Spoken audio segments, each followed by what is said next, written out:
Então, cabe-me a mim, e permitindo-me já cumprimentar os presentes, falar um bocadinho sobre o que é a due diligence. Portanto, o que é isto da due diligence? Perceber um bocadinho o papel que tem este tipo de processo e também nas suas várias dimensões. Portanto, um, o que é a due diligence? Primeiro, começando pelo nome, due diligence é um conceito anglo-saxónico, parece muito sofisticado, mas não é nada mais, nada menos do que agir com um especial dever de cuidado e de diligência. Portanto, é uma diligência devida, ou um cuidado devido. E, portanto, podíamos até, e só em jeito de clarificação, isto é um conceito que surge no direito anglo-saxónico aqui eh, de forma muito proliferada, portanto, é um conceito muito utilizado neste tipo de direito e jurisdição, mas não é algo novo. Portanto, até veja-se que no direito romano já se faziam referências, portanto, já há alguns séculos, a este tipo de processo, ok?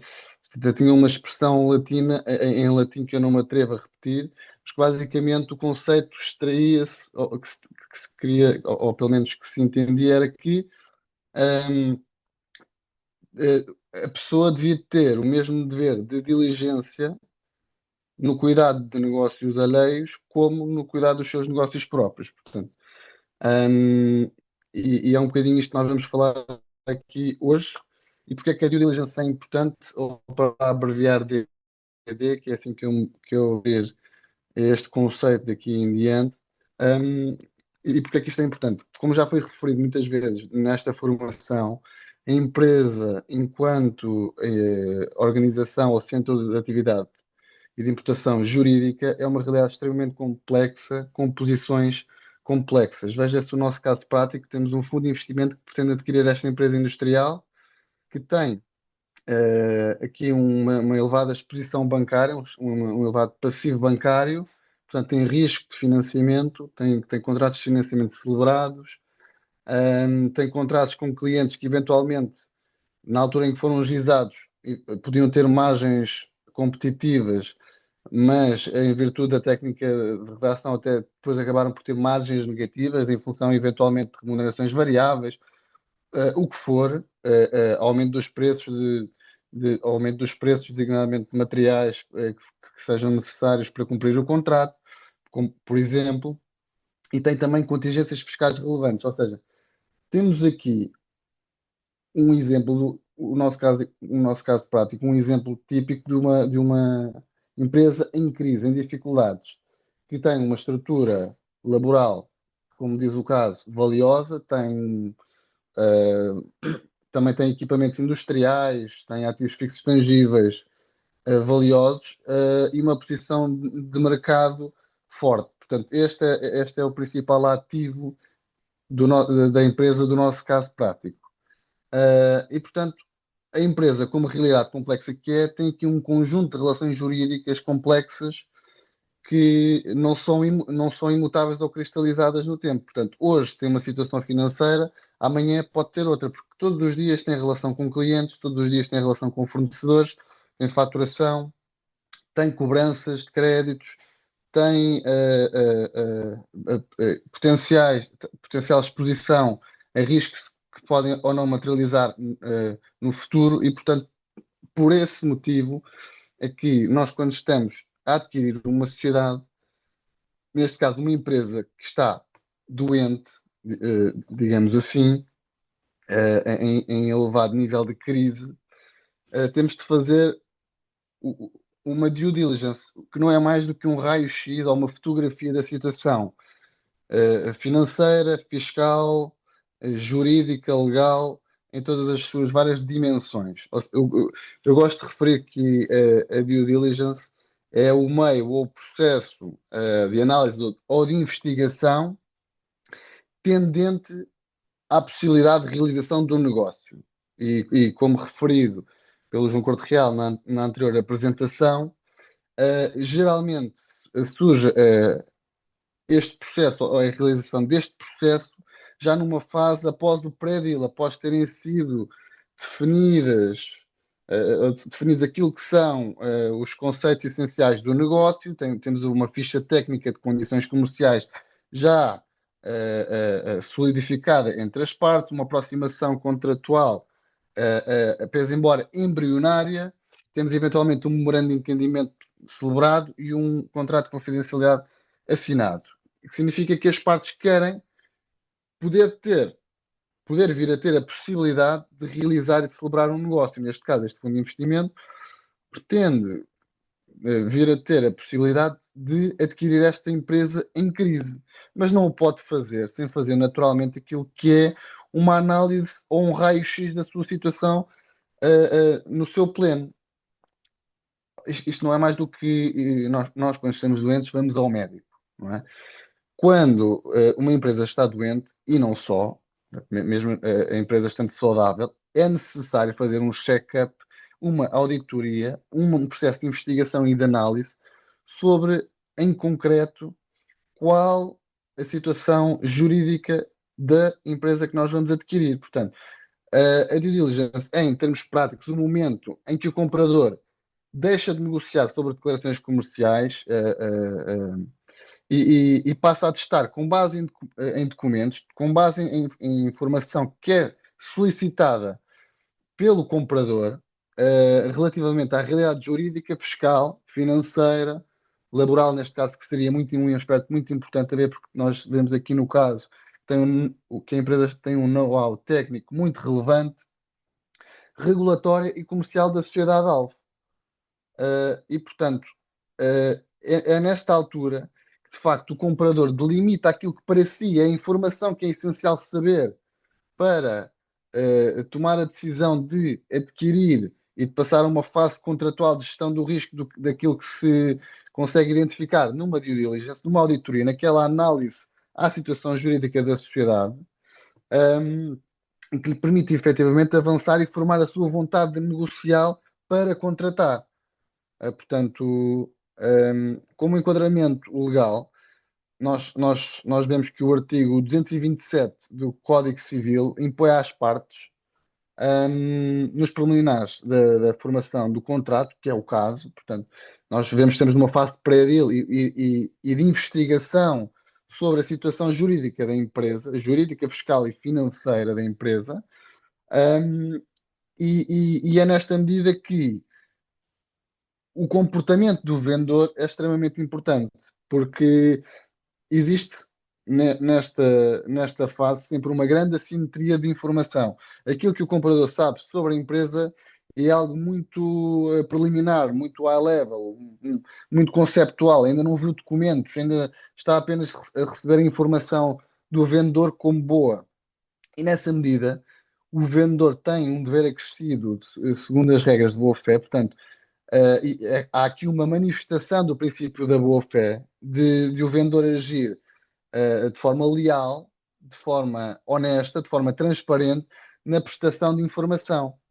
E, portanto, existe um dever de atuação, segundo as regras de boa-fé, prestar esta informação de forma elucidativa e completa, sob pena de, culposamente, o vendedor poder responder sobre não só responsabilidade pré-contratual, mas mesmo sobre responsabilidade contratual, se assim estiver desenhado, depois numa fase subsequente no contrato, após a gestão destes riscos, se alguma informação que tivesse ou que foi objeto de pedido, prestação pelo comprador, mas não foi adequadamente facultada, foi facultada de forma deficiente ou foi mesmo omitida dolosamente. Portanto, isto pode aqui gerar temas de responsabilidade pré-contratual e de responsabilidade contratual. E, portanto, nesta medida, vocês têm de ter a consciência que é uma fase extremamente fulcral antes da gestão contratual do risco que se venha a identificar nesta DD. Portanto, nós aqui no primeiro caso, no primeiro slide que nós temos aqui, vemos isto de forma muito clara. Portanto, nós estamos na fase da investigação, da análise sobre esta empresa em crise. E depois, em função desta análise que se fará, vão ser ou não, consoante aplicável, identificados riscos concretos. em função das dimensões desta análise, desta investigação que é feita. E que vai permitir suportar a decisão do comprador sobre, em primeiro lugar, se o preço, conforme os mecanismos de formação, os pressupostos financeiros subjacentes à formação do preço, está ou não adequado. Portanto, conseguimos perceber através da DD financeira se de facto o preço que foi estimado numa fase embrionária do pré-deal está ou não adequado à situação real da empresa. Depois podemos conseguir redefinir o perímetro contratual. Nós temos aqui uma empresa em crise, mas eventualmente, e acontece muitas vezes, principalmente em sociedades familiares ou sem uma estrutura muito sofisticada, que até na esfera jurídica da empresa, deste centro de atividade, a empresa tem ativos que não fazem parte da operação. Eventualmente, até um dos sócios ou os sócios determinaram que a empresa adquirisse a casa de morada de família através da empresa. Isto acontece muitas vezes, mais vezes do que seria expectável, mas temos de redefinir aqui o perímetro daquilo que faz parte da transação, do objeto da transação, e definir aquilo que são os carve-outs necessários ou os destacamento de ativos que nós não vamos querer que acompanhem aqui a compra e venda da empresa. Como já referi anteriormente pelos meus colegas, nós, quando estamos a adquirir uma empresa, estamos a adquirir não só as participações sociais, portanto, seja uma sociedade por cotas, as cotas, que seria o bem, o objeto imediato da compra, ou as ações, no caso das sociedades anónimas, mas estamos também a adquirir todo um histórico e uma posição jurídica complexa que vem com essa aquisição, designadamente com potenciais passivos ocultos, com potenciais contingências que se possam vir a materializar, e com todos os ativos que integrem essa empresa. E se de facto esta empresa que está a ser alienada, se os sócios se perceberem que de facto existem lá ativos que não são ou que não devem ser parte do perímetro da transação, muitas vezes temos veículos pessoais na esfera da empresa, ativos imobiliários, outras empresas, portanto isto vai ter de ser tudo parte ou fazer tudo parte daquilo que é o dimensionamento do objeto da transação. Pois, através deste processo de investigação, vamos conseguir também perceber quais é que são os riscos principais e, com isso, exigir as garantias contratuais necessárias a mitigar estes riscos. Isto vai ser abordado adiante pela minha colega Rita Montalvão. E depois, além disso, vamos conseguir ou perceber se existem algumas situações ou factos que nos impeçam de avançar imediatamente para uma situação de compra definitiva da empresa. Podemos ter de esperar pela verificação de determinadas condições, que podem ser impostas contratualmente ou por lei, eu já lá vou, que podem impedir a celebração do contrato definitivo que tenha os efeitos de produzir a transmissão instantânea da empresa. E, portanto, com isso, podemos ter de vir a prever e a estabelecer as designadas CPs, como nós designamos na prática, ou condições precedentes. Depois, conseguimos também preparar aqui uma integração, perceber se existe a necessidade de prever ou de celebrar contratos transitórios de prestação de serviços, ou eventualmente se existe alguma contingência tão forte, tão grave, que de facto justifique o abandono da operação. E, portanto, conseguimos responder ou ter alguma condição de responder de forma mais apropriada se estamos perante uma empresa que de facto está em crise, mas Ó, Tomás, recuperável, ou vê, se vamos apenas Tomás, assumir. Tomás, Sim, sim, Tomás, eu penso que já sim. estás no último slide, ou pelo menos estás com considerações do último slide. Acho que é melhor deslocares para o último sempre e depois voltares para se ver o enquadramento. Eu estava aqui a seguir o primeiro slide aqui, né, quando diz aqui os É, mas quatro nessa parte está. quadradinhos. Cuidado com o tempo Pronto, mas eu também, já, está bem? mas eu já lá vou. Pronto. E agora, vamos avançar para o próximo slide.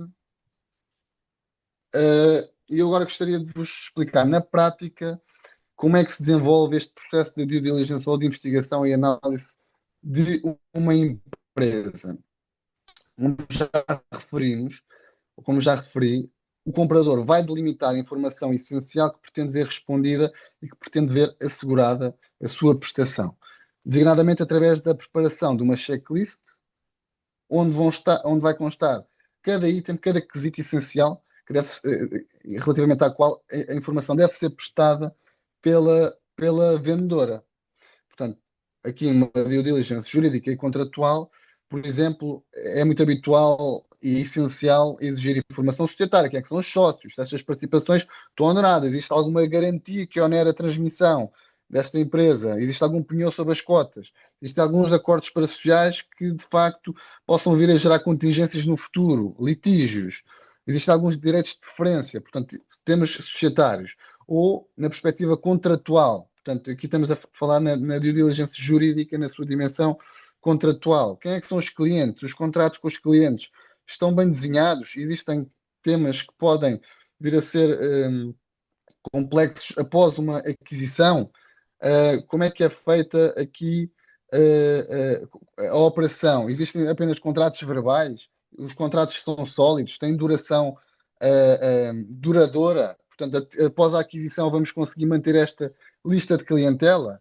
Por exemplo, na questão financeira, nos contratos de financiamento, termos jurídicos, temos de ver se existem, por exemplo, cláusulas de change of control, ou seja, cláusulas que determinam o vencimento antecipado dos contratos financeiros pelo simples facto de ter existido uma alteração ou mudança de controle de mais de 50% da sociedade. Portanto, este tipo de aspectos têm que ser todos vistos e analisados para garantirmos que temos uma gestão contratual adequada a nível de risco quando formos desenhar o contrato de compra e venda das participações. Agora, relativamente a aspectos da due diligence, designadamente financeira. A due diligence financeira é extremamente importante porque vai permitir à compradora analisar e investigar se os pressupostos financeiros subjacentes à formação do preço são fidedignos e verdadeiros. Portanto, primeiro, vamos conseguir testar a qualidade dos ativos e a qualidade dos resultados. Como já referi anteriormente, vamos conseguir perceber se, de facto, esta empresa tem uma saúde financeira, apesar de estar em dificuldades, se, de facto, existem condições de recuperabilidade, se os resultados têm sido afetados por alguma questão determinada ou se, por exemplo, existe alguma dependência grande de um cliente ou uma dependência grande de um fornecedor.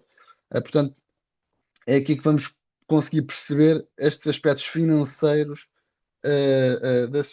desta sociedade. Conseguimos perceber se, por exemplo, o inventário que está classificado nas contas corresponde ou não à realidade. Podemos ter um inventário registado na contabilidade, um conjunto de estoque e de bens, que de facto depois, quando vamos a ver, já está completamente desatualizado, tem de ser registado de outra maneira. Portanto, tem de haver uma reclassificação daquilo que está na contabilidade e, portanto, temos de fazer um desconto no preço, por exemplo.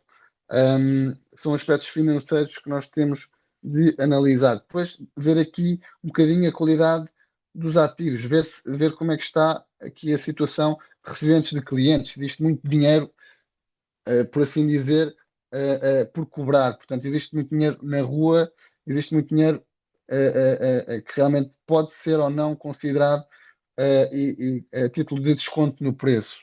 E, eventualmente, tentar identificar responsabilidades fora de balanço, pode ser complexo, mas que de facto é onde a due diligence tem mais valor. Se existir a possibilidade de os assessores financeiros conseguirem identificar aspectos que de facto não estejam contabilizados nas contas, mas que de facto sejam identificados, é depois preciso conseguir gerir contratualmente estes riscos. E agora falando um bocadinho ao nível laboral. Como nós vimos, este caso concreto apresenta um contexto onde tem um grande know-how técnico a título de trabalhadores e de pessoal. E, portanto, a DD laboral surge neste contexto como muito importante porque vai permitir conseguir identificar eventualmente quem é que são aqueles trabalhadores-chave que temos de reter. Vai conseguir fazer-nos perceber se de facto temos a possibilidade de conseguir celebrar algum pacto de permanência com algum dos trabalhadores para garantir a sua permanência na sociedade durante X período após a compra. Vai conseguir perceber e também, neste aspecto, e fazer aqui uma interligação entre aquilo que é a DD fiscal e a DD laboral. Vai conseguir perceber se, de facto, nesta investigação, por exemplo, a empresa tem pago aos trabalhadores remuneração a título de fringe benefits, ou seja, a título de rendimentos que deveriam ser de trabalho dependente, mas que está a fazê-lo de outra maneira, ou com ajudas de custo, ou com veículos, e que de facto deviam ter merecido aqui um tratamento fiscal a nível de retenções na fonte, que depois não foram entregues ao Estado, ou a nível de situação contributiva, de contribuições que deviam ter sido entregues à Segurança Social, mas não o foram. Podemos ter aqui uma eventual contingência oculta que deve ser respaldada depois a nível contratual e de gestão de contrato através de eventuais indemnizações específicas ou outras declarações de garantias. E realmente aqui, outro aspecto que eu gostaria de focar é na DD comercial. Portanto, é a partir daqui que isto é uma DD técnica que terá de ser feita com assessores, com gestores, com assessores especializados, e é aqui que vai ser possível perceber se de facto existe uma posição de mercado relevante, existe vantagem competitiva, se a empresa é recuperável ou não, uh, e se existe alguma dependência acrescida de determinados clientes, uh, portanto, é também uma dimensão muito relevante deste processo de DD. Eu agora gostaria de dar alguns exemplos para percebermos aqui e fazemos aqui a ponto com o caso prático relativamente à classificação dos riscos que nós vamos conseguir identificar e o seu potencial impacto, o seu potencial impacto na operação. Por exemplo,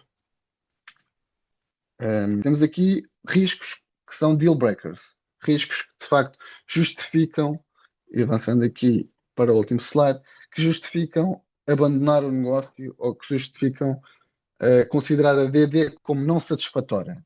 Portanto, a DD pode ser considerada satisfatória e assim avançamos para o negócio. A compradora consegue suportar a sua decisão e avança para o negócio com mais ou menos gestão contratual de risco, ou, se for não satisfatória, não avança para o negócio. E temos aqui riscos tão relevantes que justificam realmente abandonar a operação, como por exemplo, se conseguimos identificar que nesta empresa em crise, os principais clientes da empresa têm cláusulas de ownership, têm cláusulas de change of control, e que pelo simples facto de alteração de controle da empresa, ou seja, pelo simples facto de a empresa ser vendida e, portanto, existir aqui uma alteração de mais de 50% da sociedade para outro sócio ou acionista, já conseguimos perceber informalmente que os clientes vão resolver o contrato e vão lançar mão desta cláusula. Portanto, vamos ficar sem os principais clientes logo a seguir à concretização da transação. Se conseguimos identificar este risco, como é óbvio, não podemos aconselhar e não podemos continuar a avançar para a concretização da operação. Por exemplo, riscos de que podem justificar uma negociação, um prémio de desconto no preço. Quando nós temos o risco quantificável e certo, portanto, podemos conseguir aqui, eventualmente, negociar um desconto no preço. Por exemplo, quando nós já temos várias ações instauradas contra a sociedade, conseguimos identificar que a sociedade, por exemplo, a título de créditos laborais não pagos, os trabalhadores têm vindo a prestar trabalho suplementar prestado, mas nunca paga efetivamente, por exemplo, e de facto a sociedade tem efetivamente perdido estas ações em tribunal, e portanto é expectável que no futuro exista esta materialização de contingência. Nestas situações podemos conseguir eventualmente aqui negociar um possível desconto no preço. E só dando mais um ou dois exemplos antes de terminar aqui a minha apresentação, podemos ter aqui um risco que se resolve antes do closing. Nós temos aqui um fundo de investimento que pretende adquirir uma empresa industrial, um fundo de investimento que de facto pode ter várias outras empresas industriais, pode ter uma grande cota de mercado e, portanto, nestas situações podemos estar aqui a falar de uma operação que pode estar sujeita a controle prévio pela Autoridade da Concorrência. E se assim for, nós temos de, claramente, notificar a Autoridade da Concorrência sobre este tipo de operações, sob pena de nulidade da transação. Portanto, se não o fizermos, podemos eventualmente ter aqui a celebração de um contrato definitivo que pode vir a ser sindicado no futuro e ser nulo. Portanto, neste caso, temos uma condição, ou um risco identificado que deve ser estabelecido como condição imposta por lei, como eu referi há pouco. E depois é aquele risco último, e a terminar, é o risco último, que é conscientemente aceite pelo comprador, porque de facto a sua mitigação não cobre o risco da sua materialização. Portanto, era isto que eu gostaria de deixar claro, que este processo de esta mitigação é fundamental para conseguirmos, por um lado, ter a possibilidade de celebrar um negócio, segundo, testar a qualidade dos ativos de uma sociedade comercial, e dos seus passivos, tendo em vista a sua gestão contratual e mitigação do risco mais adiante na celebração do contrato.